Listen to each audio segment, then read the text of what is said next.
பொதுச் செயலர் பதவியை எப்படியாவது பெற்றுவிட வேண்டும் அப்படின்னு கனிமொழி துடிக்கிறார்.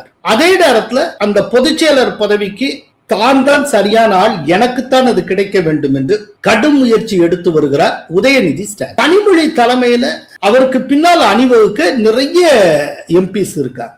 அதே போல ஓரளவுக்கு எம்எல்ஏஸ் இருக்காங்கன்னு நம்ம கேள்விப்படுறோம். இதுல கனிமொழிக்கு இருக்கக்கூடிய இன்னொரு பெரிய ஆடட் அட்வான்டேஜ் என்னன்னா அவருடைய மொழி புலமை.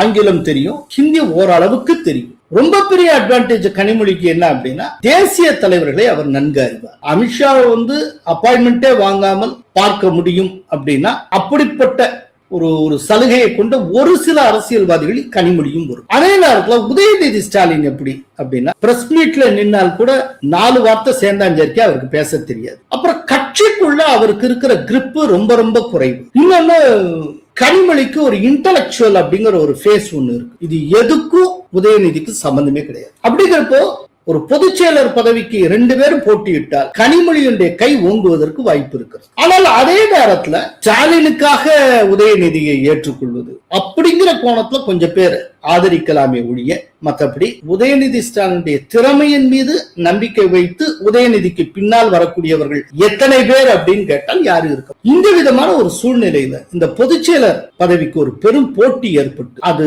உதயநிதிக்குத்தான் கிடைக்கும் அப்படிங்கிற மாதிரி போச்சுன்னா கனிமொழி தலைமையில் இந்த கட்சி 2ஆக பிளவுபடுவதற்கு வாய்ப்பு உள்ளது. கனிமொழி தலைமையில் தனி அணியாக கூட திமுக செல்லலாம். இப்ப நான் சொல்ற மாதிரி அந்த மாதிரி நடந்ததுன்னா இப்ப எடப்பாடியார் தலைமையிலான அதிமுக, கனிமொழி தலைமையிலான டிஎம்கே ஃபேக்ஷன், இந்த 2ஓட சேர்ந்து பிஜேபி கைகோர்த்து கொண்டு தாவேக்காவை எதிர்த்து களமாடும். அதற்கான ஒரு மாபெரும் திட்டம் தயாராகி கொண்டிருக்கிறது.